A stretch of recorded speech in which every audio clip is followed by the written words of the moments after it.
Our topic is NMR, Nuclear Magnetic Resonance.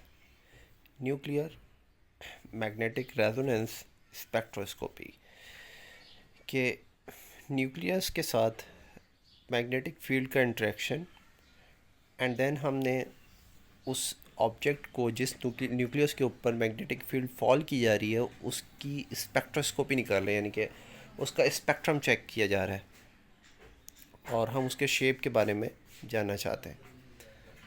So first of all atom जो हमारे पास होता है उसके अंदर आप सब जानते हैं कि बीच में एक न्यूक्लियस है, प्रोटॉन एंड न्यूट्रॉन्स का कम्बिनेशन उसके अंदर मौजूद है and electron is revolving around the atom.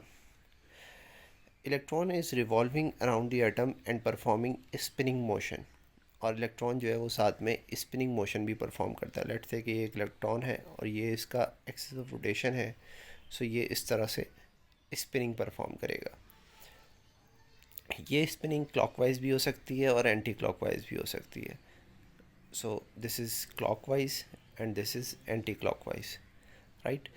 सो जब भी एक चार्ज पार्टिकल मोशन परफॉर्म करता है, either it is linear motion और स्पिनिंग मोशन और रोटेटरी मोशन, सो एक फेनोमेना हमारे पास होता है फिज़िक्स की दुनिया में जिसको हम कहते हैं the generation of magnetic field. Oersted के ज़माने में ये बात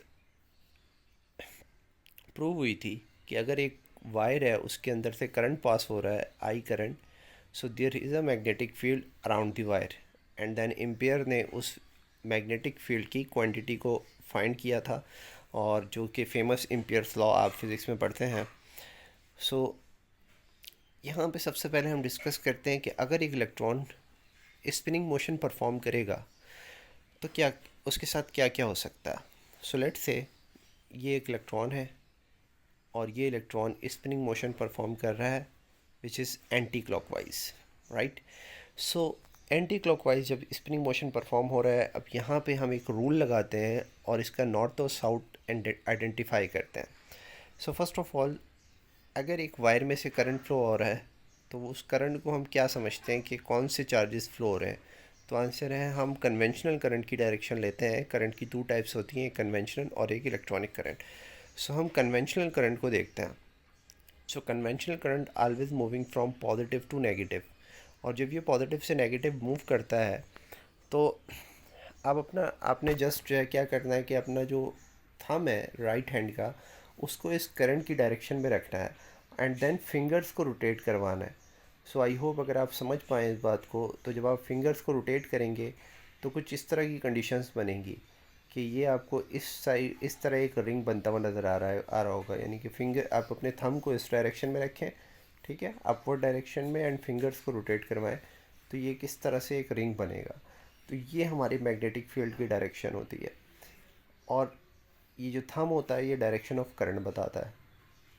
अब जिधर हमारी फिंगर्स रोटेट होना जहाँ से स्टार्ट लेती हैं, सो आपकी फिंगर्स जो रोटेट है ना स्टार्ट लेंगी वो ये वाला पॉइंट होगा, यहाँ से आपकी फिंगर्स रोटेट होना स्टार्ट लेंगी। ये हमारा नॉर्थ होता है एंड ये हमारा साउथ होता है side, right. So north to south हमारी फिंगर्स रोटेट होती हैं एक वायर में, थंब की direction along the current, and then the rotation of the finger like that कि आप यहाँ से अपनी फिंगर्स को रोटेट करेंगे और इस साइड पे इस तरह से करके रोटेट करेंगे। So north and south. So जैसे करंट के अराउंड नॉर्थ साउथ जनरेट होता है, सिमिलरली जब एक इलेक्ट्रॉन रिवॉल्व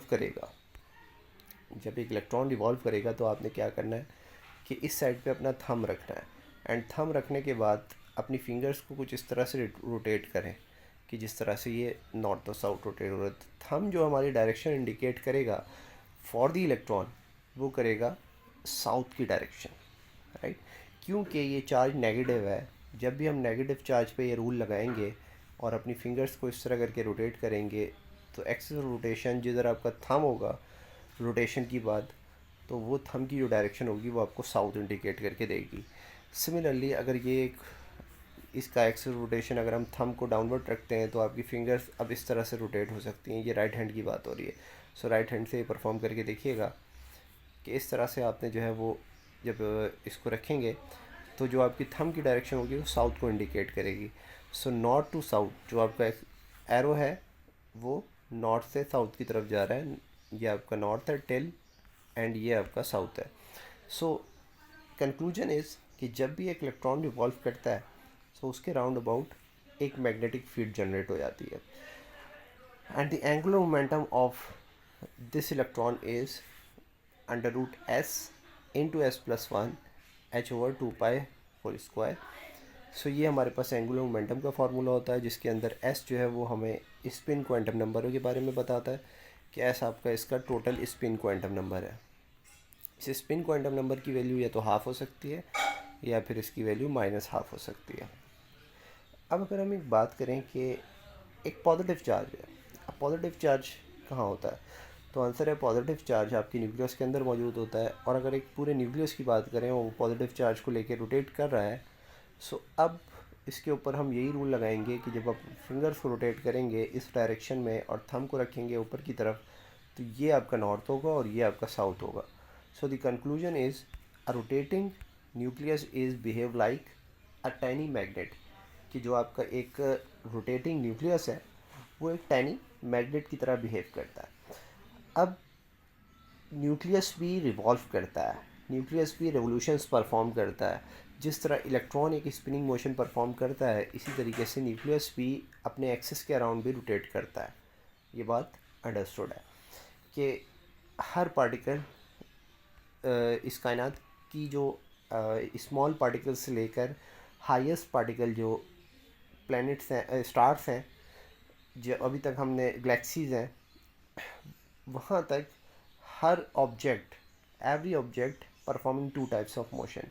एक वो स्पिनिंग मोशन परफॉर्म करते हैं और एक जो है वो एक ऑर्बिट के अराउंड मोशंस परफॉर्म करते हैं। जैसे कि आपकी अर्थ के बारे में आप जानते हैं कि अर्थ स्पिनिंग मोशन भी परफॉर्म करती है और सन के अराउंड जो है वो अपना रोटेटरी मोशन भी परफॉर्म कर रही है।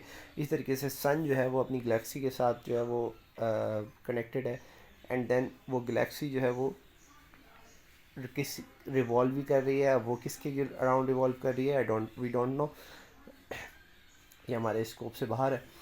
सो कम टू द पॉइंट कि जब भी न्यूक्लियस रिवॉल्व करता है, अपनी एक रिवोल्यूशंस परफॉर्म करता है, तो थंब की डायरेक्शन होगी वो आपको नॉर्थ इंडिकेट करके देगी और जो उसकी टेल होगी वो साउथ इंडिकेट करके देगी। सो अब आप ये यहाँ पे दो न्यूक्लियस हमने लिए हैं कि एक न्यूक्लियस है वो अपवर्ड डायरेक्शन में इस तरह से मोशन परफॉर्म कर रहा है, तो ये हमारा नॉर्थ है और ये हमारा साउथ है। ठीक है, so north to south magnetic lines of forces इस तरह से कुछ चलती हैं। ठीक है, नॉर्थ से मैग्नेटिक लाइन जो है वो आउटवर्ड होती हैं और साउथ में जो है magnetic lines of forces inward होती है। सो nucleus behave like a magnet. अब आ जाते हैं कि न्यूक्लियस के एंगुलर मोमेंटम को हम कैसे डिनोट करते हैं, तो आंसर है उसके एंगुलर मोमेंटम को हम आई से डिनोट करते हैं, and the total angular momentum formula is I into I plus one under root H over two pi. ये हमारे पास टोटल एंगुलर मोमेंटम का फार्मूला है for the nucleus. Spin quantum number जो कि न्यूक्लियस के लिए होता है उसको हम आई से डिनोट करते हैं। मैग्नेटिक क्वांटम नंबर जो कि न्यूक्लियस के होता है वो के लिए होता है उसको हम एम एन से डिनोट करते हैं। सो ये जो आई है ये आपका एक्चुअल में स्पिन क्वांटम नंबर है। जिस तरह हमने इलेक्ट्रॉन के लिए जो टोटल एंगुलर मोमेंटम देखा उसके फार्मूले के अंदर स्पिन क्वांटम नंबर आ रहा था, इसी तरीके से जो न्यूक्लियस है उसके एंगुलर मोमेंटम के फार्मूले के अंदर आई आता है जो कि उसका स्पिन क्वांटम नंबर होता है। अब यहाँ पे आपको एक छोटी सी डिस्कशन जो मैं पहले ही कर चुका हूँ कि अगर एक करंट कैरिंग वायर है तो उसके round about magnetic field generate होती है। वही बात की गई है, एक लूप है। Number of possible orientation of nuclear spin, nuclear spin की पॉसिबल ओरिएंटेशंस कितनी हो सकती है, तो उसके लिए एक फार्मूला है 2i+1। ये आई क्या चीज़ है, अगेन आई रिपीट कि आई आपके पास क्या है, स्पिन क्वांटम नंबर है फॉर द न्यूक्लियस। अगर इस स्पिन क्वांटम नंबर की वैल्यू 1/2 है तो यहाँ पे आप पॉसिबल स्टेट निकाल सकते हैं। यहाँ पे 2 रखें और 2 से 2 cancel out, and then 1+1 is 2। I की जो नंबर ऑफ पॉसिबल ओरिएंटेशंस जो आ जाएंगी वो आपके पास क्या आ जाएंगी, 2 आ जाएंगी, 2 ओरिएंटेशंस हो सकती हैं। सो टू ओरिएंटेशंस आर +1/2 एंड -1/2। इसी तरीके से अगर आपके पास इसकी वैल्यू 1 है, आई की वैल्यू, जो कि स्पिन क्वांटम नंबर है, तो ये जो नंबर ऑफ पॉसिबल ओरिएंटेशंस क्या आ जाएंगी, वो आ जाएंगी 3। तो अब आपके पास जो एम की वैल्यू होगी मैग्नेटिक क्वांटम नंबर की, वो क्या हो जाएगी, +1 0 -1। Now in the next lecture we will discuss about the resonance, कि रेजोनेंस क्या होता है, किस तरीके से एक एक्सटर्नल, ये जो अभी इस लेक्चर में आपने देखा कि आपके पास जो न्यूक्लियस है वो बन गया है एक स्मॉल मैग्नेट की तरह। अब जब हम इसके ऊपर कोई मैग्नेटिक फील्ड अप्लाई करेंगे तो ये न्यूक्लियस किस टाइप का बिहेवियर शो करेगा, और उसके अंदर फिर रेजोनेंस की कंडीशन क्या होती है, that we will see in the next lecture.